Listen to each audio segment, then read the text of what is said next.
go ahead and do the recommendation of the day.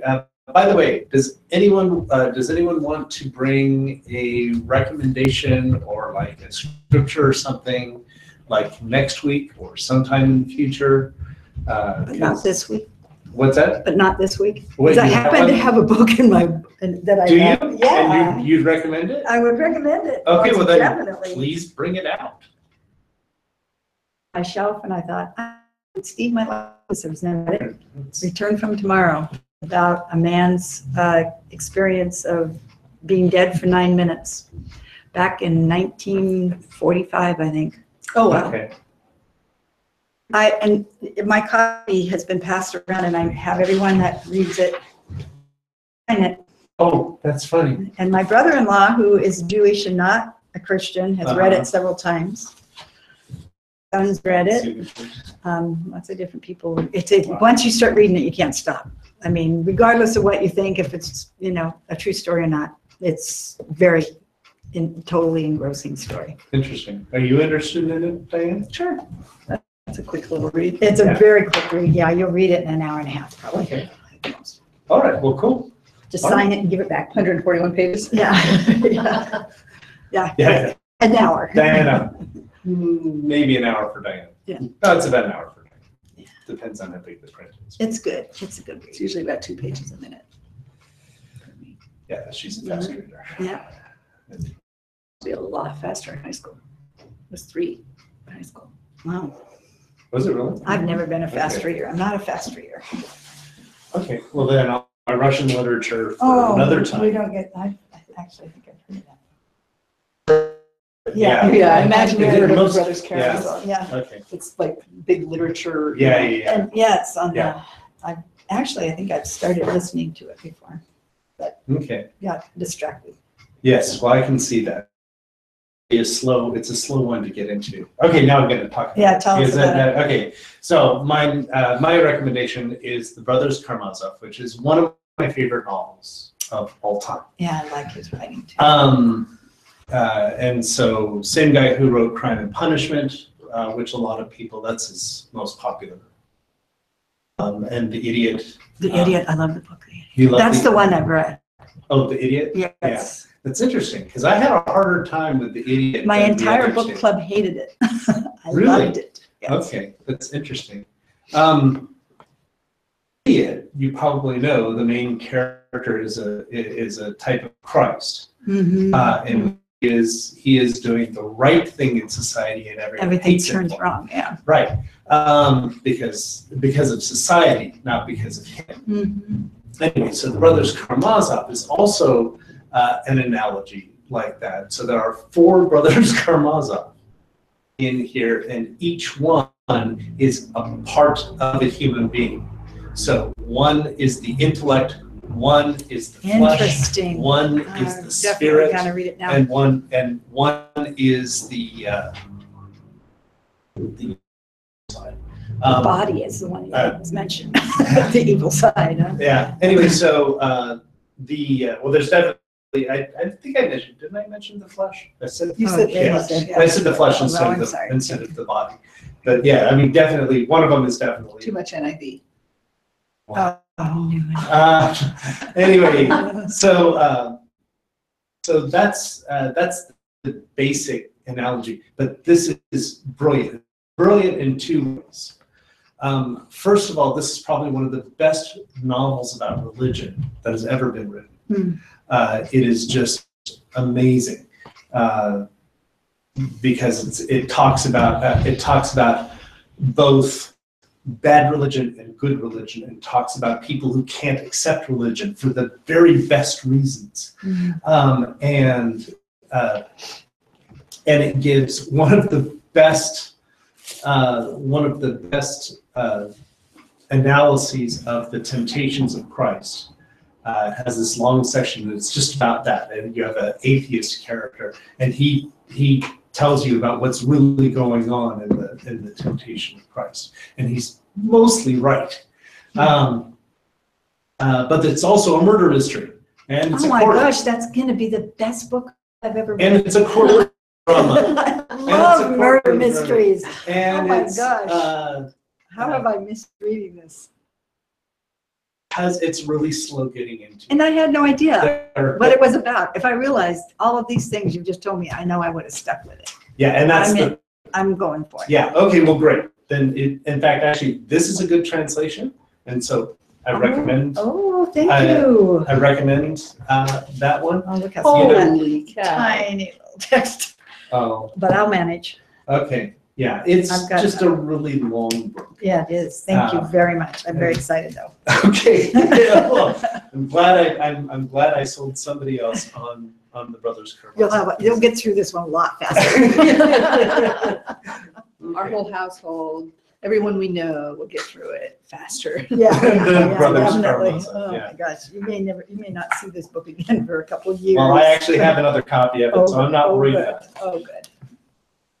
Next time I read it, I'll probably get it on Audible and listen to it that way. Actually, that's where I started it. Was on Audible, yeah. Yeah. Well, just kind of stick through it because the beginning of it, they're introducing the characters, but just remember what I was telling you about each character Yeah. representing the different parts of a human being. That's so And you'll get- fascinating. You'll get more Name in here so that I'm. if you want to, yeah. I would totally, I mean, I'm probably not gonna read it anytime soon. Yeah. Because it's a giant read. Yeah. And, but like I've always sort of planned to read it, although The Idiot is more interesting. And I will, probably. I know all that now. Well, I'm Oh, sorry, no, but it But doesn't. that's okay. It's It better. doesn't actually take anything away from the book. One thing about Dostoevsky is that he is a developer of character. Yeah. He is. He makes these very real people. It's this thing of wishing to have discovered that for myself. Well, I knew it before I read the book, Did you? and it was helpful to help me get through the book. See, I need that. I need that. With this particular book, just to get through the first, before Aloysia really steps up and takes and becomes a main character. It's like, okay, I'm gonna make it through, but that you need these little helps just to say, okay, yeah, no, there is a point going here. Let me give a little about The Idiot. I loved it because I listened to it. Martin Geeson. Listen to Martin Geeson's rendition of The Idiot. He puts personality and a voice for character, and he does it with such just expertise. Stories, super life. It's beautiful. I might do that because the Idiot, out of the 3 or 4 of Dostoevsky I read, The Idiot was my least favorite. I think that's why I liked it best, because I Yeah. listened to it. It's a different translation than what everybody read. Yeah. And it was just a superb book, I thought. Okay. All right then. Yeah, The Idiot is a very good book. I like the Brothers Karamazov better.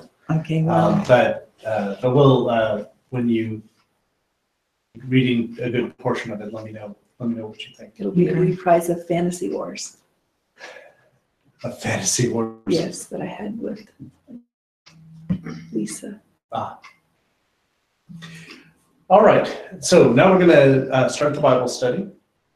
So to begin, let me just ask you. I'm going to ask you 2 questions. And the questions are related. First of all, rich person as opposed to not a rich person. Secondly, how do you feel about people who are rich?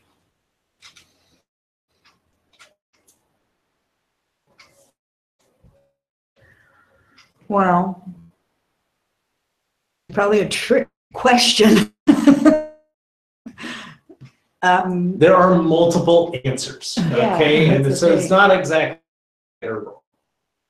Well, I mean, I would say our society's definition of a rich person would be someone who had a lot of money.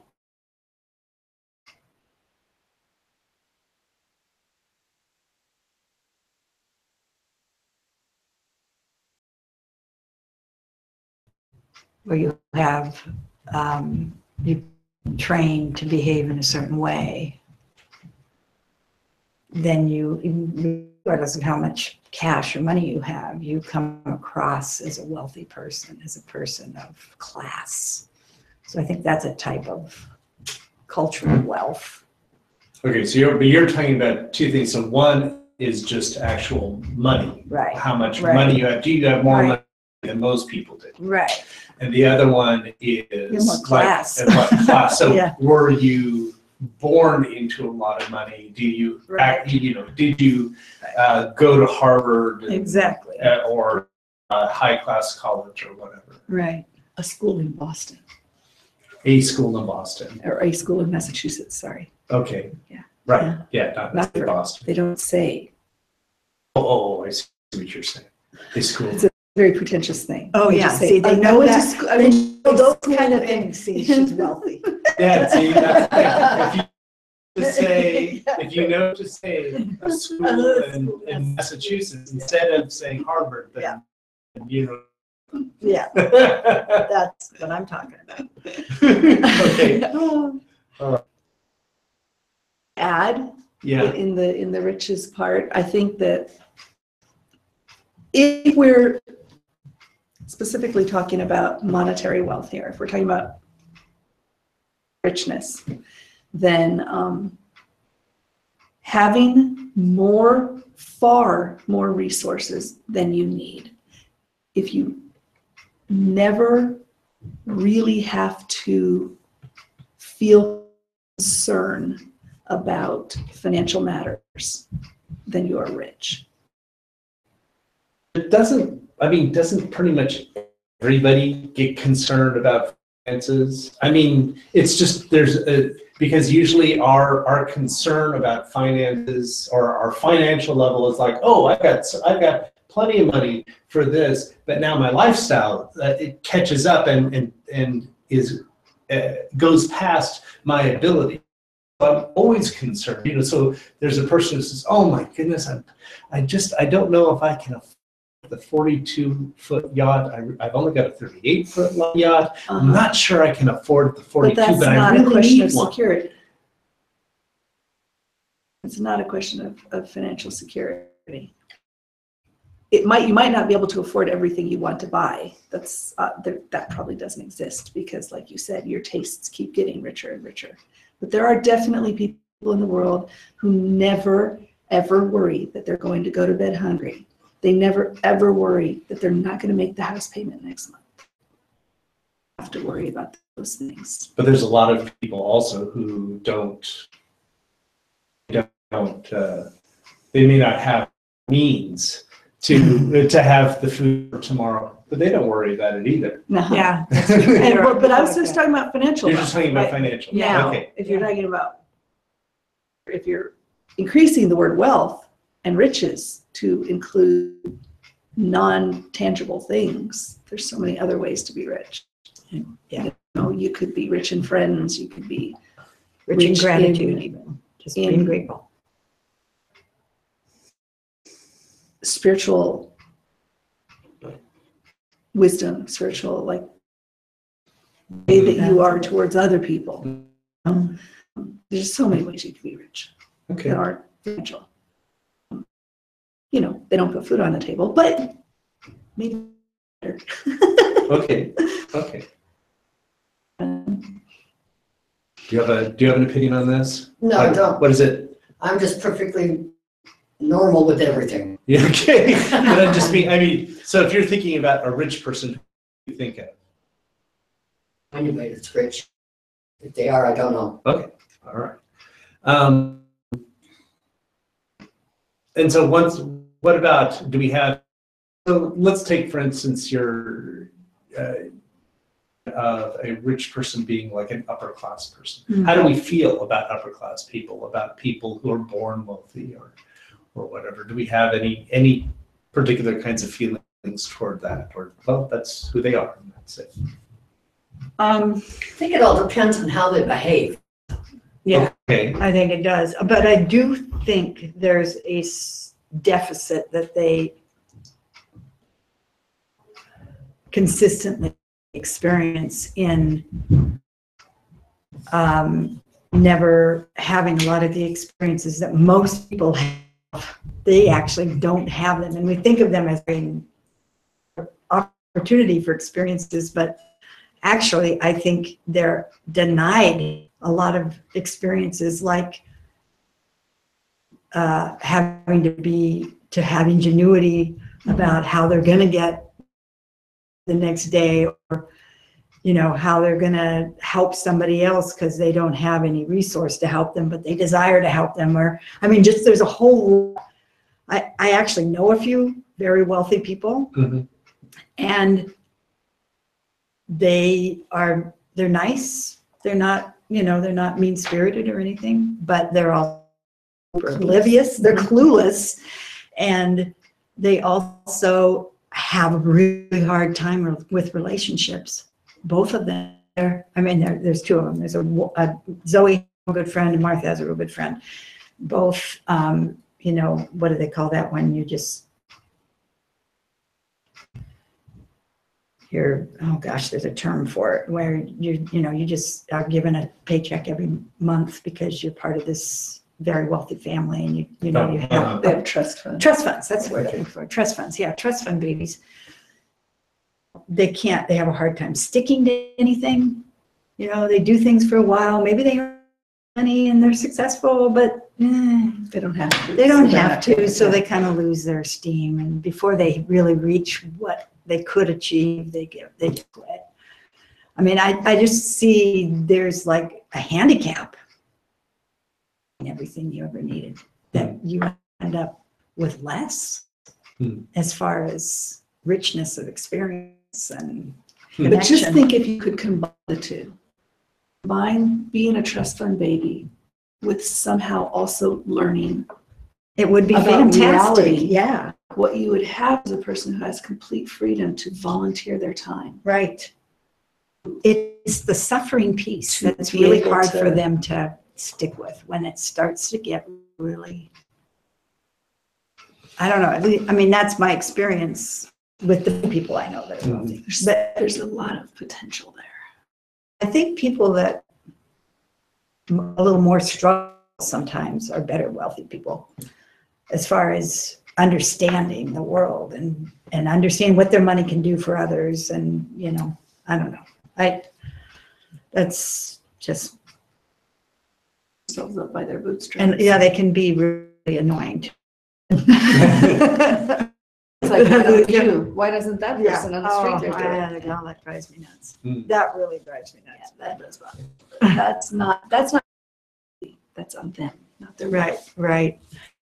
I don't know, wealthy, Well, it certainly causes, it certainly creates a situation in which it's harder to not do.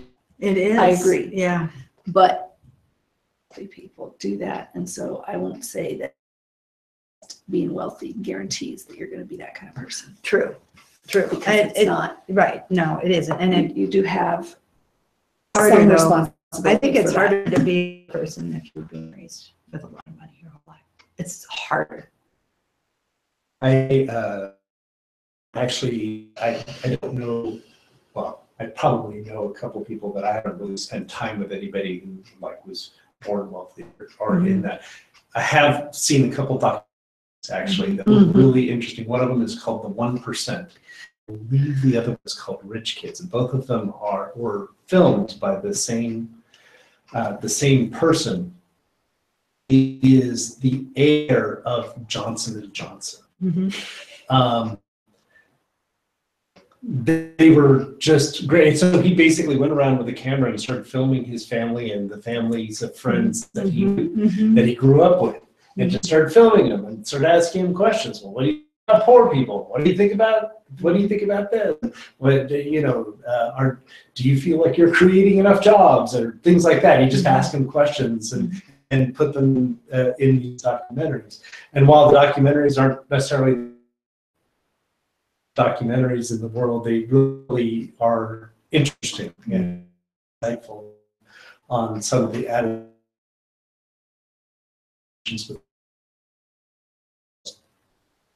Just really fascinating, because he's all this, well, we got to go out and we got to help the world and all this, and his father is just like, why? Why do we need to do that? I mean, it's just necessary. And it's just, it's a fascinating thing. So I don't know if those movies are still on Netflix. They used to be on Netflix. Yeah, interesting. Okay, so we're going to go Luke chapter 6.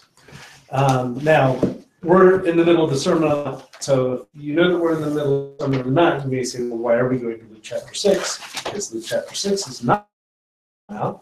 It's on the plane. It's called the sermon on the plain. You know, it's be better translated called the sermon on the plain, because it's actually on a plateau,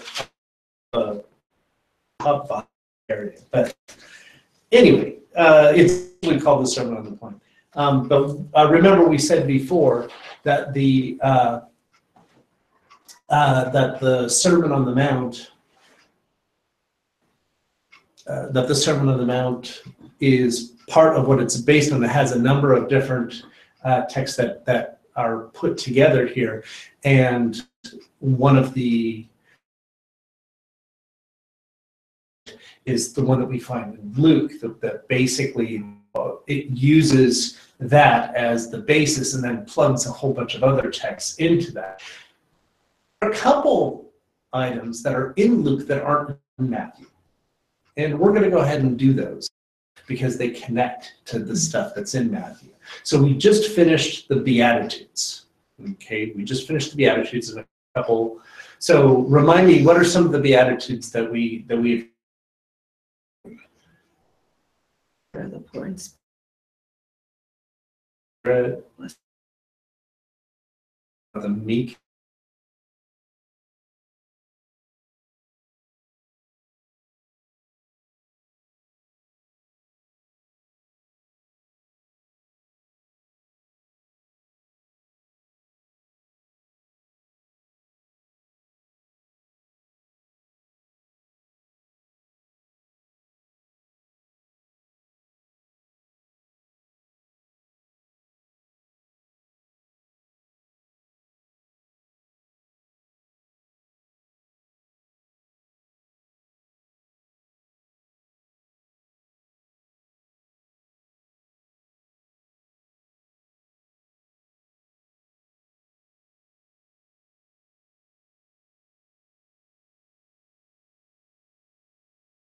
Last week, yeah. Yeah, 2 weeks ago. About 2 weeks ago, that's right. But the other one that you're thinking, like crazy on Friday. blessed are those who mourn. Oh, yeah, that's what I was thinking. Yeah, blessed are those who mourn. Now there are a few that we haven't covered yet.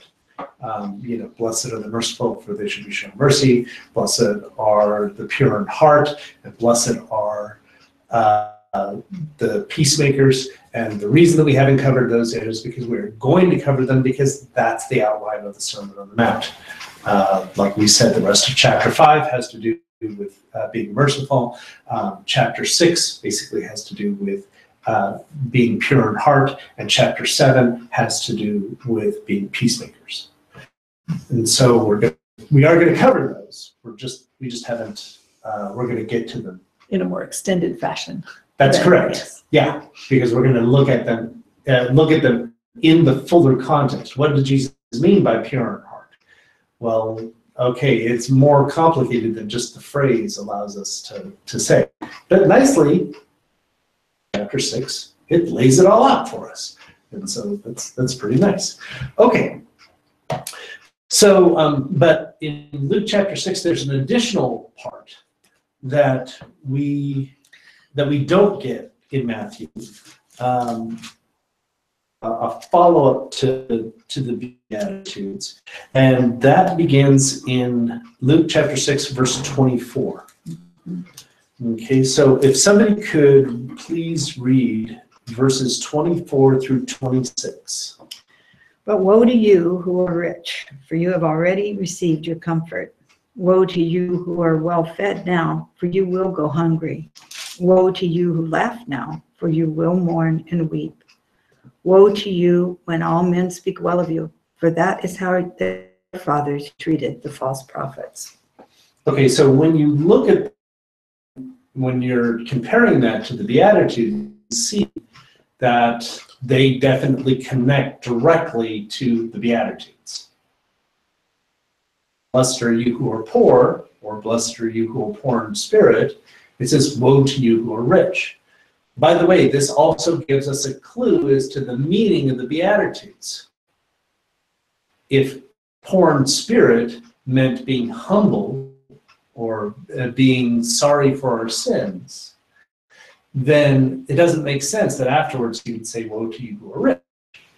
Right. Okay, no, once again, it points to the fact that he's talking about real poverty, not a symbolic or a spiritual poverty. And once again, like we said at the time, poor in spirit is actually used in the Bible. It's used in Proverbs chapter 16, which means those who stand with the poor, those who are with the poor and take on the consequences of being poor with them, or the outcast. Okay, so woe to you who are rich, woe to you who are well fed now. And that's the opposite of Hungry. blessed are you who are hungry. Woe to you who laugh now, and that's the opposite of blessed are you who mourn. And then woe to you when all men speak well of you, that's the opposite Being persecuted. being persecuted, right? Blessed are you who are persecuted.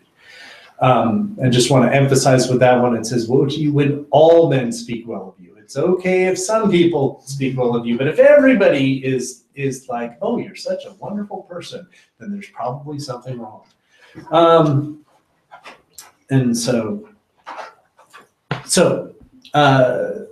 but I want to, just like how we were talking about with the Beatitudes, that it's kind of what Jesus is doing is he's kind of talking about a kind of person, a person who is outcast, a person who is rejected, and these other things are these things that he's talking about, poverty and hunger and mourning and all of that are just kind of reflections, and persecution are just reflections of the one basic kind of person, an outcast or a person who is rejected from society. That's the kind of, that's it. Even so here, you've got a bunch of different qualities that kind of make up another kind of person. Okay, and I want to emphasize the word rich here and get that. So we talked a little bit about different ideas of what it means to be rich. The reason I want to, by the way, the reason I want to emphasize the rich is because Jesus actually spends a bit of time talking about rich people. This is a theme that comes up again and again in Jesus' teaching. He doesn't necessarily spend a lot of time talking about people who laugh or talking about people where everyone speaks well of them. He doesn't usually talk about those things, but he does spend quite a bit of time talking about wealthy people. Okay, so now once again, we have a problem right off the bat, which is that rich means a lot of different things. And I've heard people talk about, well, when Jesus is talking about rich people, he's talking about people who are rich symbolically. And I'm like, well, that doesn't make any sense with what he's saying. If he's saying, woe to you who are rich, well, what kind of symbol of richness is he saying, well, sucks to be you? Woe to you who are rich spiritually.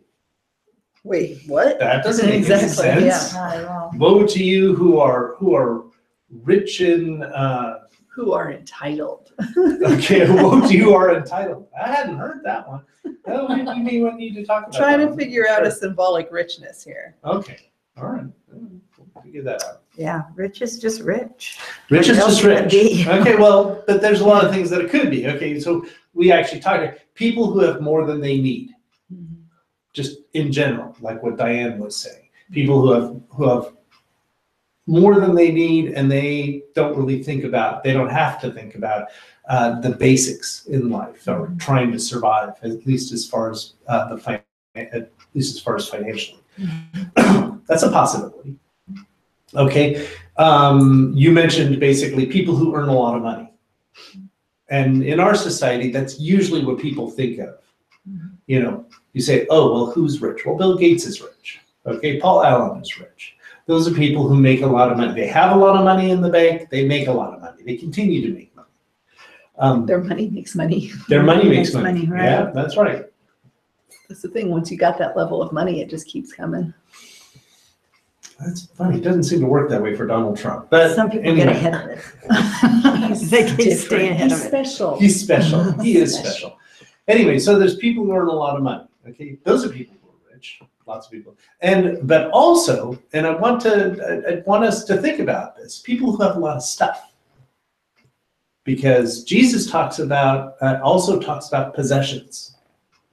And possessions being a sign of wealth. People who have a lot of stuff. Now, of course, the problem with people who have a lot of stuff is that we know a lot of people who live on the street who have a lot of stuff, but it's not necessarily very good stuff. Right. And if it was good stuff, it's getting ruined. And yeah, it's getting ruined. And their stuff, and they may be collecting a lot of stuff, but that doesn't necessarily help them survive. In fact, usually it's the other way around. Usually that kind of stuff keeps them from surviving. So having a lot of stuff by itself doesn't mean much. Now, if you have stuff of value, that might be different. Unless you have a mental illness, which requires that you keep it no matter what. And so, yeah, I can't eat today, but I'm going to keep the Fender guitar that was signed by Jimi Hendrix because I can't get rid of that. I mean, couldn't possibly get rid of that. That would be horrible. I just see that as a mental illness. Yeah, I don't know. I will die before I sell the Fender that was signed by Jimi Hendrix. Whatever. Anyway. Okay. So having stuff. Okay. But now we start getting into what were you going to say? I was just going to, a lot on the having stuff. A lot of people have a lot of stuff, but like you said, hoarders. A person who's a hoarder, they've got a lot of stuff, but most of it's trash. And it's not stuff that is, like you said, of value. It's Not useful.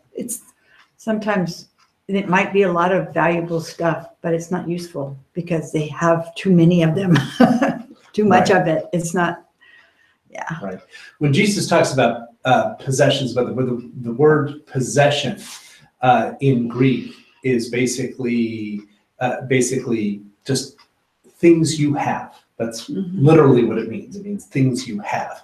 But culturally, it really means more like valuable possessions, things that can be sold.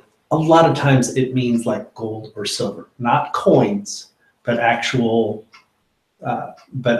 hard currency or hard valuable items that could be sold or could be used for money. That's a lot of times that's what he's talking about. But they're valuable items. Is when he says possessions, that's usually, and the same thing with treasure. Treasure means both money and the things that you can buy with money, things that you can accumulate. So when he says possessions, he's talking about valuable possessions. He's not just talking about a bunch of newspapers that you have stacked up in your bedroom that's going to fall down and kill you one of these days. Okay, so, but now we're going to talk about a couple things that maybe get a little bit uncomfortable. When we talk about, now most Americans, not all Americans, but most Americans have everything they need and more. Have you guys ever seen the photos that they have? A person went all around the world and took photos in which a person took everything they owned, took them out of their house, and they would stand there with the stuff that they owned in front of their house, and he would take a picture of it. I think I have seen that. Have you seen that? They're really, really good. But it makes me very uncomfortable when I get to the American page, the page about the person in the United States, because those guys have got a ton of stuff compared to just about anybody else, anywhere else. And I think about it, and that's probably kind of where I'm at. You know, it's very hard not to have a bunch of stuff in the US, even if you're on the street. Right. It's hard not to collect things. We just have so much stuff. So it's kind of embarrassing. to see how much stuff. And honestly, I mean, I'd be happy to get rid of almost everything that I've got, most of what I have. And I spend a lot of time actually getting rid of the stuff that I have, but then I get more. Yeah. I mean, As you're getting rid, somehow it's coming in another door. yeah. It's Holy cow, yes. Don't understand. Oh my gosh. And then if we look at how much a person earns, okay, and we can say, well, I'm not really rich because there's so many people that earn more than me. Well, the average income for a person in the world is $18,000 a year. That's actually, so if you want to talk about for the human race, what is the average income? It's $18,000 a year. Dude, we rocked for quite a while. You mean being under $18,000? Yeah, we did that for a long time. And so if we take $18,000 a year as being the median, it doesn't really take a lot of effort in the United States to make more than that. That median is about $1,400 a month. Yeah, but I don't know that those things are completely fair to do. Because you're talking about how there's different. Yeah. This number actually takes that into account. Or it takes that into account where there's different, Okay. there are different standards of living in different places. So like Things you cost have to differently. pay for electricity. You have to, it's legal things. Yeah. Okay, Yeah. so that takes all that into consideration. It takes all that into Okay, the consideration. number seemed a little high, so that's why. Exactly, and All right. that's the reason the number is Okay. high, because we know that there's some people in the world who live on like $2 a day or $7 a day, that kind of thing. You know that there's a lot of people that do that. Well, those numbers are balanced out so that way we understand this as far as U.S. dollars, Okay. not Right. as. Okay. And so We they're understand most translating it people for are us. in They They did all Yeah. the Yeah. algorithms and all that to make it While in work. U.S. dollars, the average income in the United States is $37,000 a year. That's the average income in the United States. And so that means, I mean, certainly there are people, and we know these people who are not wealthy by any stretch of the imagination, but overall, people in the United States are very wealthy compared to people in the rest of the world. And of course, there are many exceptions to that, and we know those exceptions. And so this is where it gets kind of uncomfortable, because then we say, well, Jesus said, "Woe to the rich," and well, you know, maybe we qualify under that. And the other things that Jesus said about the rich can make us even more uncomfortable. I mean, it's one thing to hear, you know, "Woe to you who are rich," and that can make you uncomfortable because you have already received your comfort. And we're just like, oh, yeah, but, you know, I'm not that bad. And Jesus will wink at this one. It's not that big of a deal. Until we remember that the only other people that Jesus said woe to were like Pharisees and hypocrites and other things like that. But then we look at the other things, and Jesus said, he said to his disciples, "Children, how hard it is to enter the kingdom of God. It is easier for a camel to go through the eye of a needle than for a rich person to enter the kingdom of God." Okay, that's not good. I don't like that one. No. And then there's the other one, the parable that he said about the rich man and Lazarus. You remember the parable of the rich man? That's really uncomfortable. I mean, it says there was a rich man. He habitually dressed in purple and fine linen, joyously living in splendor every day. So he's doing fine. He has good stuff. And there was a poor man named Lazarus who was laid at his gate, covered with sores, and longing to be fed with the crumbs which were falling from the rich man's table. But besides, even the dogs were coming and licking his sores. Now the poor man died and was carried away by the angels to Abraham's bosom, and the rich man died and was also buried. And in Hades he lifted up his eyes, being in torment. And he saw Abraham far away and Lazarus in his bosom. And he cried out, "Father Abraham, have mercy on me. Send Lazarus that he may dip the tip of his finger in water and cool off my tongue, for I am in agony in this flame." But Abraham said, "Child, remember during your life you had good things, and Lazarus had bad things. But now he's comforted here, and you're in agony. This is the way things are, Jesus is saying. If you're in comfort here, things are doing okay, well, then it's not going to be so good in the next room. And on the other hand, if you're in misery here, then it's not. Then you're going. God is a God of justice, and He's going to make sure that the next life that you have is going to be a life of comfort because you were so miserable here. And this is basic. And so these kinds of things make us very uncomfortable because we can think about how comfortable we are as opposed to other people. We can think about how much we have as opposed to other people.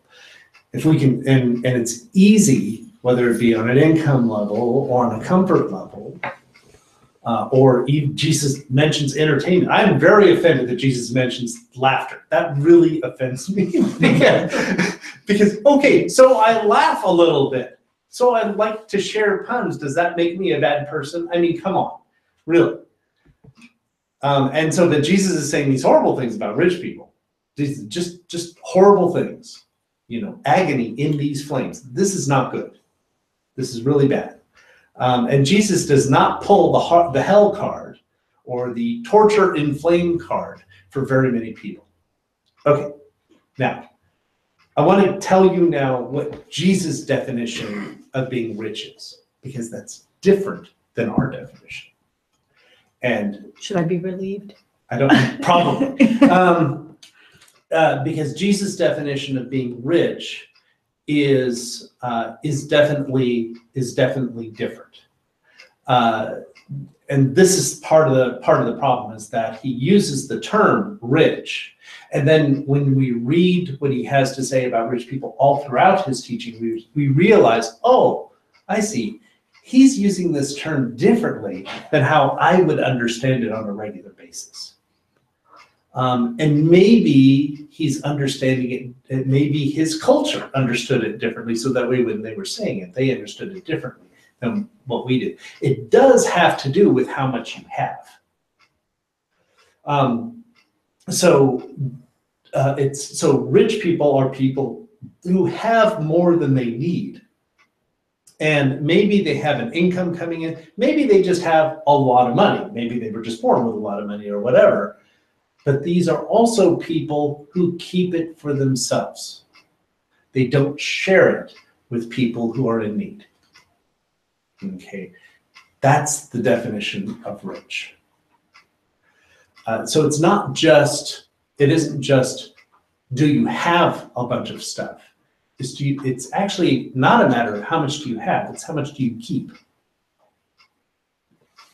A lot of people in our society will say, well, as long as you got it honestly, it's okay. And Jesus says, well, actually, that's not enough. The question is, what do you do with it once you have it? What are you doing with the wealth once you have it? Jesus never says that it is a bad thing to have wealth. He never says it's a bad thing to have wealth. Job was fabulously wealthy. Right. Lost it all, and God made him wealthy again. Yeah. But even in the New Testament, we have wealthy people. Joseph of Arimathea, for example. He was a wealthy person, and he gave up his own personal family tomb for Jesus. So there's a person who had a very wealthy possession. By the way, if anybody had, even back in the day, a tomb that you could enter, and it was in the vicinity of Jerusalem, you were a very wealthy person. So Joseph of Arimathea was a very wealthy person, and he took one of his best possessions and he gave it to a poor guy who was crucified as a rebel. That's very extraordinarily generous. To take your family crib that has been in the family for generations. Seems like that would be a really hard thing to do too. Yeah, absolutely. You think about your family would be totally upset with you. It's like, what are you thinking? Yeah, absolutely. I'm sure they were furious. Yeah. Just furious. In fact, it's very interesting because in some of the Jesus historians I've been reading, one of them was saying, well, or a few of them are saying, Jesus couldn't have been buried because crucified people don't get buried. It's true. Back in the day, if you were crucified, it meant that you were totally rejected by all of society, and so you got thrown into a pauper's grave, into a mass grave. Mm-hmm. Everyone who's crucified gets thrown into a mass grave. And so they're saying, well, then Jesus couldn't be the exception. Except, of course, he totally could have been the exception if he had had a wealthy friend who was willing to follow what Jesus said and surrender his possession to a poor person. It totally could happen. Anyway, so it's an exception, and it'd be a historical exception, but in other words, it wouldn't usually happen that way in history. It'd be very, very exceedingly rare, unlikely. But sometimes history, the most interesting things are the things that are unlikely in history. It would be the reason it's in there in the first place. I always wondered why it put that detail about the tomb in, about Joseph of Arimathea giving them the tomb. It's like, there's a lot of detail given about the tomb. The fact that Peter ducked his head in to get into the tomb. What an interesting detail. Yeah. And so I didn't. It never seemed necessary. It never seemed necessary to me. Like when I was young, like, why did they have to say all that? You know? Yeah. But if he would have been thrown into a mass grave without that tomb, then that would be why they put it in. Yeah. And so they're actually explaining, saying, well, this is the reason why. Now, they don't spend a lot of time trying to convince anyone that he was. Everyone else knew. They just, context. you know, there's other things that you can see. Oh, they're trying to convince you of this or something. It's just a fact that they have to explain. There was this guy. His name was Joseph of Arimathea. We're giving him his name. He happened to have a tomb there, and he gave it to, and he allowed Jesus to be buried in it. Stunning. And so, yeah, that's really surprising. But okay, that makes sense. At the same time, so on the one where Jesus says, blessed are you who are hungry, for you will be filled. Jesus never says that there's a problem with you eating. In fact, Jesus was called a glutton because he went to so many feasts. Okay, there's not a problem with eating to be full. That's not the issue. What Jesus says is that if you're going to eat to be full, if you're going to have a feast, then invite the poor to participate in your meal with you. That's in Luke chapter 14. So Jesus says, yeah, it's fine. Go ahead and eat. It's no problem. Just make sure that you're including poor people when you do this. Okay. And Jesus doesn't tell us not to laugh specifically, but he does tell us to go outside of our comfort and to comfort the mourning. And when you're comforting the mourning, you're not going to laugh. You know, there are definitely times that's not going to work, and we have to be with people who are mourning, who are having difficulties, and that means we're not going to be able to laugh all the time. We're not going to be. Our lives are not going to be a good time all the time if we're following Jesus. You know, but it's interesting that what Jesus does say is go to the poor and give them good news. Give them a reason to be happy. Go to the poor and give them a reason to be happy. So that's so it's interesting that Jesus isn't actually saying, so with our definition of rich and the basic idea of being hungry or the basic idea of mourning, Jesus is not saying, oh, well, don't ever be rich in the way that we understand it. He's saying, be generous. He's not saying, don't ever have a feast. He's saying, share it. Mm-hmm. He's not saying, don't ever laugh. He's saying, give good news to the poor.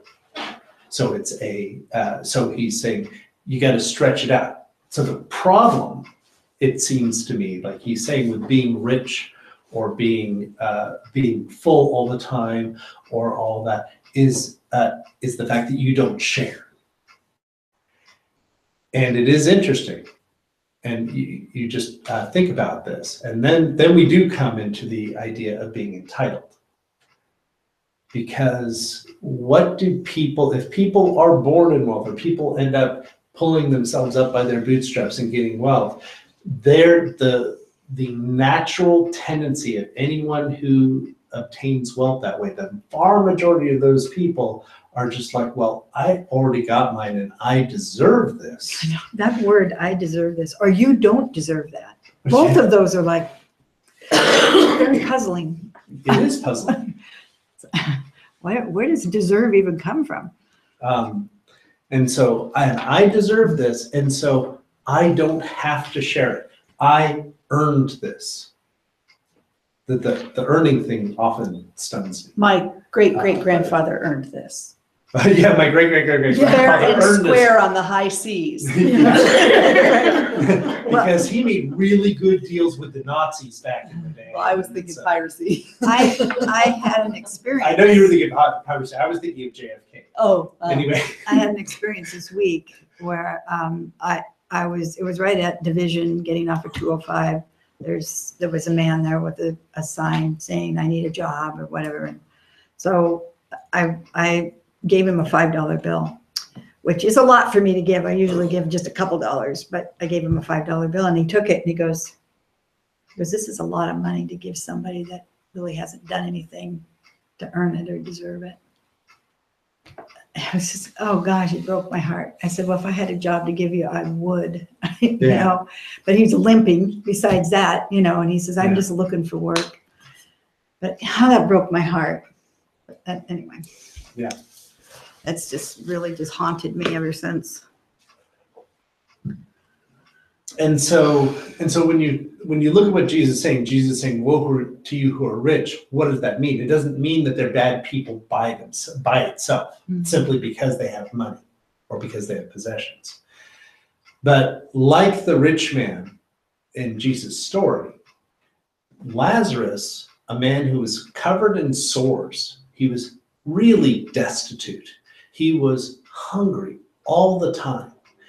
And that guy had to walk out and see him every day. He walked out of his house and saw him every day and didn't even give him a crumb. He didn't give him anything. He had all of this wealth. He had all this extravagance, all this extra.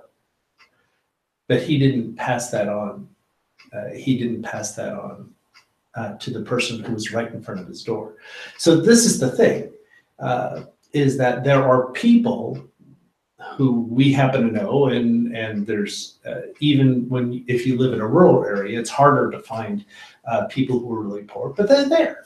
Jesus said, the poor will be with you always, you know, and they're always there. There's always poor people around.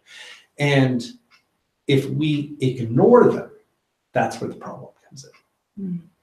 The problem comes in is if we pass them and don't do anything. There's actually two problems about wealthy people. One is wealthy people ignore poor people. Sometimes they'll have an excuse and sometimes they won't. They just don't see them.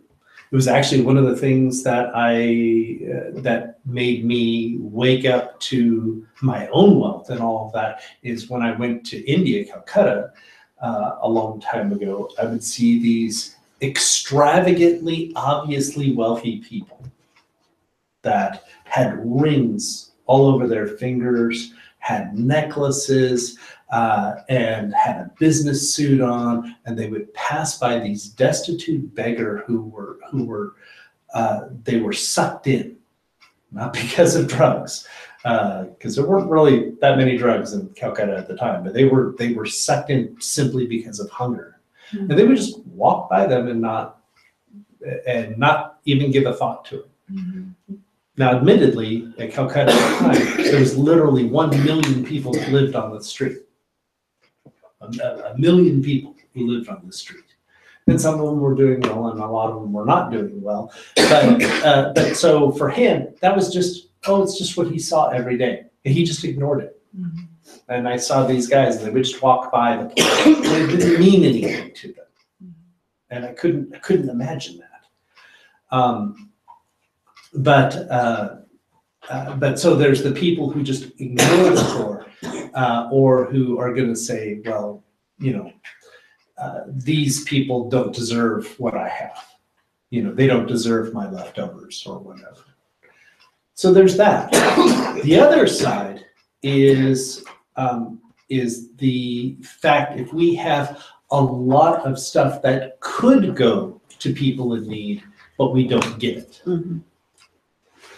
And I'm going to I read it. have 3 coats, we'll say, and then, Okay. yeah, and Right. like, I don't, but. But like John Baptist said, if you've got 2 coats, give one to somebody who doesn't have any. And so it's a problem if we have a lot of leftover. And in that context, I'm going to read probably the nastiest passage about the wealthy that's in the Bible. It's a really tough one, and it's James chapter 5. I know you love James, but I can't even believe you like this passage. Anyway, James chapter 5, starting at verse 1. James says, "Look here, and I'm reading it in the New Living Translation. Look here, you rich people, weep and groan with anguish because of all the terrible troubles ahead of you. Your wealth is rotted away, your fine clothes are moth-eaten rags, your gold and silver are corroded. The very wealth you are counting on will eat away your flesh like fire. The corroded treasure you have hoarded will testify against you on the day of judgment." That last passage is the important part of what I'm saying. Because what it is what we have extra. If we have a lot of stuff extra at the end of our lives that could have gone to people in need, but we didn't pass it on, it meant that we are hoarding from the people in need. We are hoarding from people in need. And that is, and James is saying that is a testimony against us on the day of judgment. The wealth that we have stored up that we are not giving, we cannot say in the broader world that we do not know of the people, whether it be in our neighborhood or whether that be on the other side of the world, that couldn't use some stuff that we have or some of the wealth that we have. The more that we have in our bank account that we don't need, the more that testifies against us. And that's where we might actually get a little uncomfortable. Okay, so but the purpose is not, Jesus does not want to make us poor. He does not say everyone should be poor. That is not what he's saying. He isn't interested in that. He doesn't want people who are wealthy to give away so much that they become destitute and begging on the streets themselves. That isn't what he's after. I think that what Jesus is getting at in the whole of his teaching, actually Paul summarized very well. And that is in 2 Corinthians chapter 8, verse 13. I'm just going to read it to you. Don't have to look it up. If you want to, you can. 2 Corinthians chapter 8, starting 13. Paul says, "I don't mean that your giving should make life easy for others and hard for yourselves. I only mean that there should be equality. Right now, you have plenty and can help those who are in need. And later, they'll have plenty and they can share with you when you need it. In that way, everyone will be equal. In other words, everyone will have their needs met." That's the point. The point is not so that way the people who used to be wealthy are going to be destitute and by giving it away. But the whole point is so that way everyone has what they need. And I will say, and just like we were talking about with people who are born with wealth or whatever, they have a different kind of lifestyle. They were born into a different kind of lifestyle than what we're used to. And they think that their needs are way more than what they really are. And honestly, just to be honest, for some of those folks, if they lived in an apartment building, they might have a panic attack because they never had to live like that before. Yeah. Now for us, that's everyday life. That's normal. You know, normal people live in apartments and have to deal with obnoxious Noisy neighbors. neighbors, yeah. You know, that's part of life, right? You know, but for those guys, they never had to live like that. So for them, that's living in poverty. I remember hearing about one of the very earliest monasteries in the desert. There was a wealthy man who gave up everything that he owned and went to live in a monastery in the desert, in a cave in the desert. And he surrendered everything. And another monk came to the abbot and said, this guy eats every day. He never fasts. He eats every day. We fast all the time. And we eat probably half as much as he does. And the abbot said, if you saw where he had come from and tried to live as much as he did, you would collapse. You came from poverty. So you're actually doing better than you used to. You're actually eating every day, and you didn't used to eat every day. This guy is eating much less than he used to, and he's surviving on much less than he's used to. And so let's not get on his case. And I totally, and I know that Jesus would be of the same perspective. You know, okay, let's look at where people come from. Let's look at what we got used to. But nevertheless, you know, it doesn't mean, you know, somebody who lived in such a way so that way, being in an apartment building would cause them a panic attack, also have other things that they can do to help. If you've got two homes, let somebody share one. You know, that would seems to me to be the minimum of what you could do. If you've got two homes, let somebody have one who otherwise wouldn't have a home. Yeah, because you really don't need to.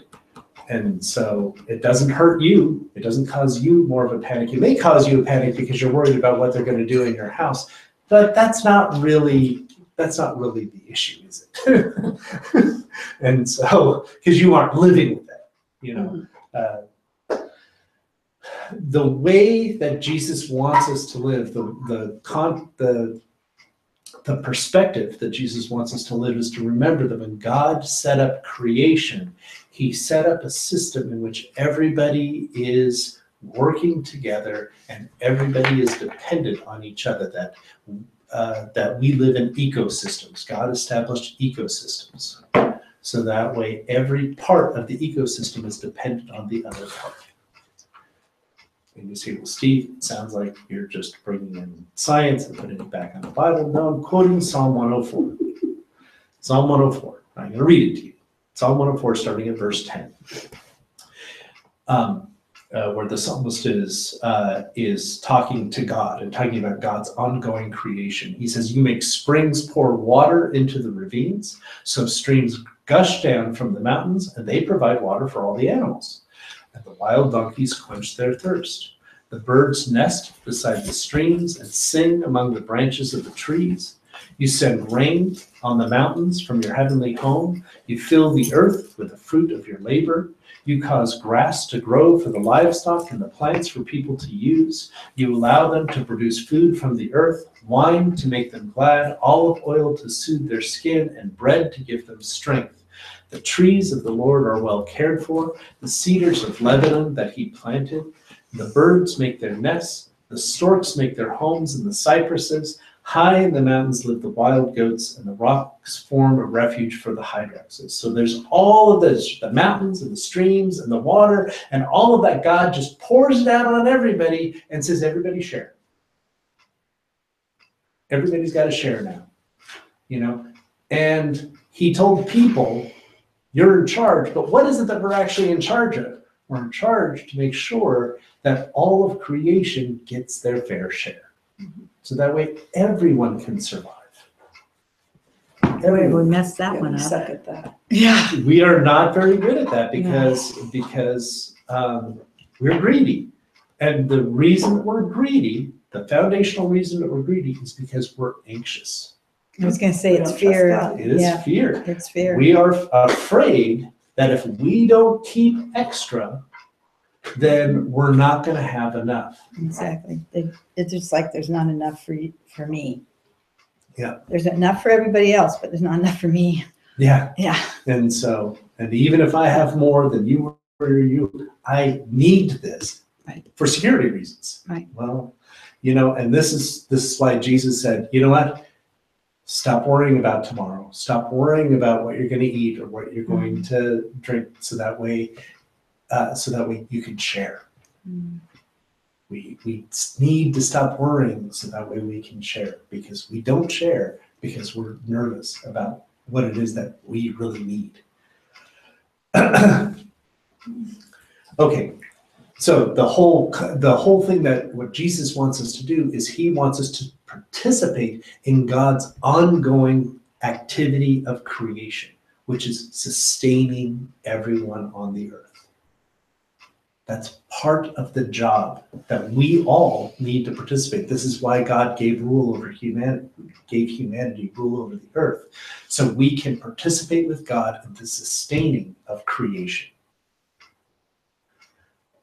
And that could be something as simple as feeding our pets, or it could be something, or it could be helping other people, or something like that. Continuing to sustain the whole earth, so that way we can all live.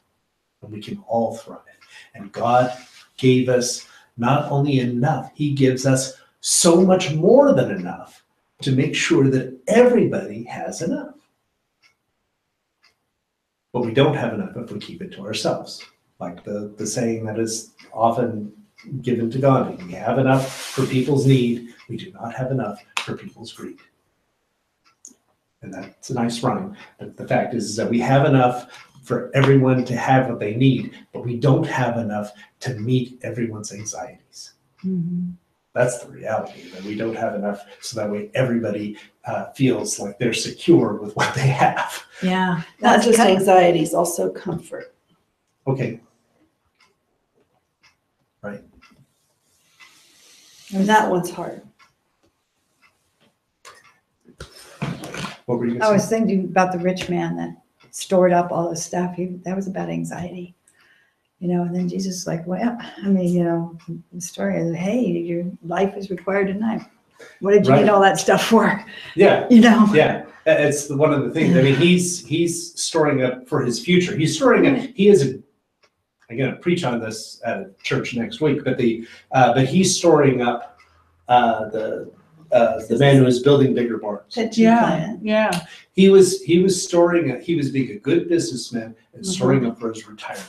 Yeah. It's very clear. This is something that we understand completely. He was establishing a 401k, Right. and Jesus saying, "Don't establish a 401k. Well, I did You something need to wrong. have treasure in heaven.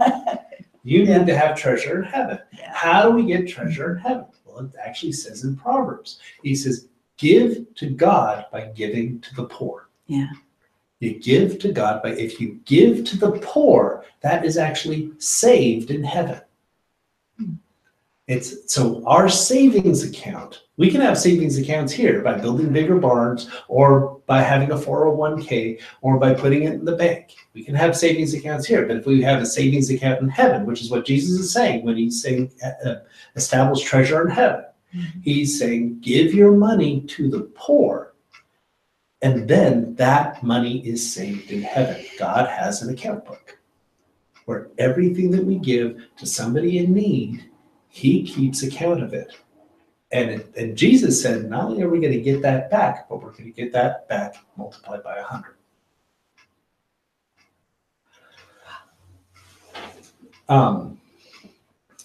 Which is awesome. Yeah, that is. It's awesome. And it's another part of the Sermon on the Mount, so we'll save that for another day, but we'll cover that again, I guess.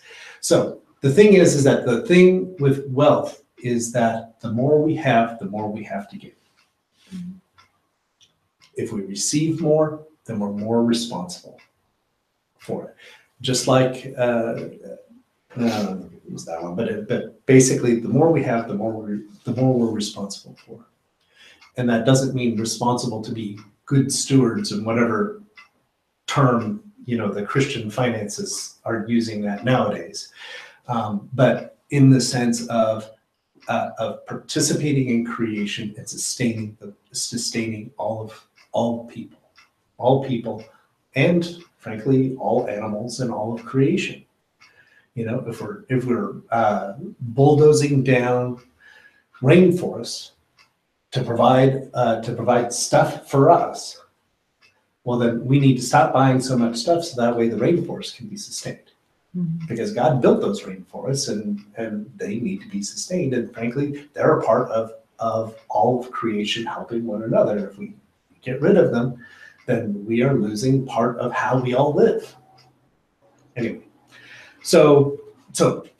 but the more we have, the more we need to give. And it's not just money. And that's the other thing that we often have a problem with. We often think wrongly about is just, oh, well, I'm not rich because I don't have much money. If we have extra time or extra energy to spend with people, then let's do it. Instead of watching another movie or whatever, we can use it and connect with somebody who we know is in need, who we know needs to be talked to.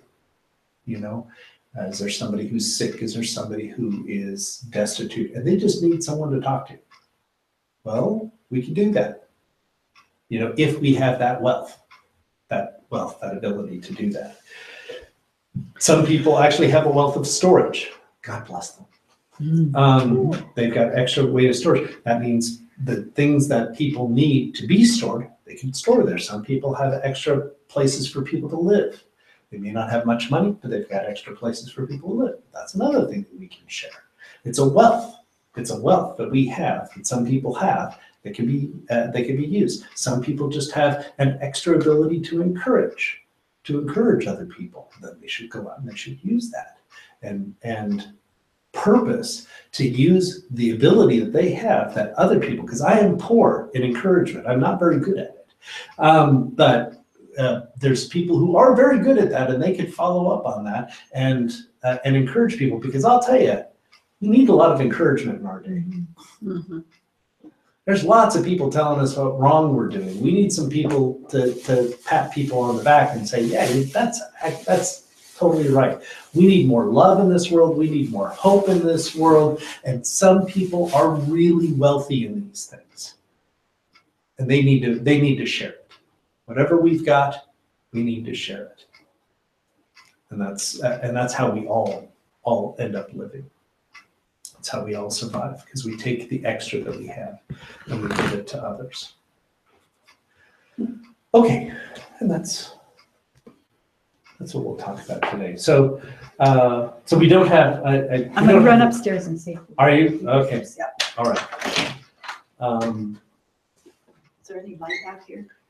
I think they turned off the hall light. Yeah, I just don't know where the light switch is. That's out, but that's upstairs, right? No, the stairs No, up are right there. The stairs right there are upstairs.